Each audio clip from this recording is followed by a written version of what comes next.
Hello friends, back to Bhavani life style. இவ்வளோங்களா நல்லவங்க வல்லவங்க நல்ல வேலை பார்க்குறாங்க, நல்ல செழிப்பாக இருக்காங்கன்னு சொல்லி ஊருக்கு கண்ணே பட்டுட்டு போல் வந்து நின்று ஏன்டி இப்படி நீங்கள் பூ தராமல் இருக்கீங்க, தினம் 10-20 பூ தருவீங்களே, இப்போ பூவே தர மாட்டேங்கிறீங்க, செடியெல்லாம் வாடி போயிருக்கீங்க வச்சுருக்கீங்கன்னு சொன்னதுக்கு அவங்க சொல்கிறாங்க நான் ஸ்ட்ரைக்கில் இருக்கேன்னு சொல்கிறாங்க. இந்த ஒருத்த பூ சொல்கிறா, நானும் தெரியாமல் வந்துட்டேனே, என் கூட்டாளிங்கெல்லாம் போவாதடி அவள் ஒன்றும் தரமாட்டான் நமக்குன்னு சொன்னால, உங்களுக்கு என்னடி வேணும் அப்படின்னு கேட்டால், உன் வீட்டில் பைப்பில் குடமாக தண்ணி வருதுன்னு தண்ணியை மட்டும் ஊற்றி ஊற்றி விட்ற, எங்களுக்கு என்றைக்காவது நீ சாப்பிட்றதுக்கு நல்ல பொருள் தந்திருக்கியான்னு கேட்குறாங்க. இவனுங்களுக்கு போனால் என்ன சாப்பாடு தரணும் என்ன தரணும் எனக்கும் புரியலையே. கேட்டால் என்னடி எனக்கு உனக்கு என் மேலே வருத்தனா, நீ மட்டும் வகை வகையாக பண்ணி 3 நேரமும் டப்பாவாக தின்ற முழுங்குற, எனக்கு ஒன்றும் தரமாட்டேங்கிறேன்னு கேட்குறாளுங்க. ஒரு பதாமை கொடுத்தியா, ஒரு பிஸ்தாவை கொடுத்தியா, நல்லா சாப்பாடை கொடுத்தியா, நல்லா மட்டன் பிரியாணி கொடுத்தியான்னு சண்டை போடுறாளுங்க. எனக்கும் இந்த 10 மணி பூக்கும் ஒரு சக்காலத்தி போராட்டமாக இருக்குது. இவ்வளோ கொத்தா இலை இருக்குது.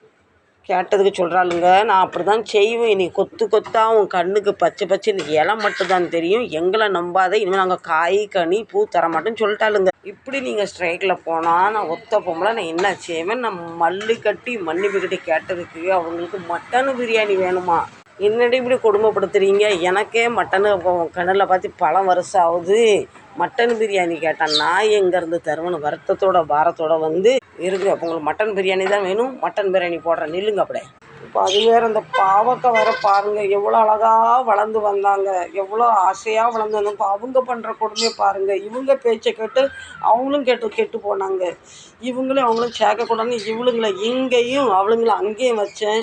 இப்படி தான் ராத்திரி ஒத்து சேர்ந்து எனக்கு சதி பண்ணுறாளுங்க. பாருங்கள் அவன் என்ன செய்கிறா பாருங்கள், வாங்க. இப்போ இந்த பாவக்காய் பாருங்கள், கொடி நிறைய பிஞ்சு பிடிச்சி கதன்னு வராளுங்க. அவள் பேச்சு கேட்டு இவ சொல்ல வந்தாச்சு, இவளுக்கு நம்ம காய் கொடுக்கூடாது, நம்மலாம் அப்படியே வந்து பழுத்து தொப்புன்னு விழுந்துடும் பழுக்க ஆரம்பிச்சிட்டாளுங்க. முளைச்சி 3 இலை குத்தலை.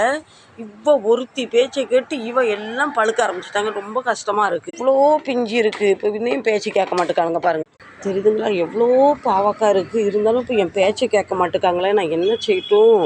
இப்போ வாங்க, இவங்களுக்கு ஒரு பாயாசத்தை போட்டோம். பிரியாணி தானே கேட்காங்க, ஆட்டு பிரியாணி. ஏன்டா அதுக்கும் வழி இருக்குது, வாங்க பிரியாணியை கொடுத்தேன். ஒரு 3 வருஷத்துக்கு முன்னே எங்கள் மருமகா வீட்டிலேருந்து ஆட்டு புழுக்க கொண்டாந்தேன். ஆட்டு பிரியாணிக்கு பதில் உங்களுக்கு ஆட்டு புழுக்க பிரியாணி கொடுத்து என் மேலே குத்தம் சொல்கிறதே இவங்களுக்கு ஒரு பொழப்பா. இவளுங்க அடுத்து என்கிட்ட பிரியாணியே கேட்கக்கூடாது. இப்போ வயிறு நிறைய பிரியாணியை கொடுத்து ஜென்மத்துக்கும் பிரியாணி கேட்க மாட்டாளுங்க இவளுங்க.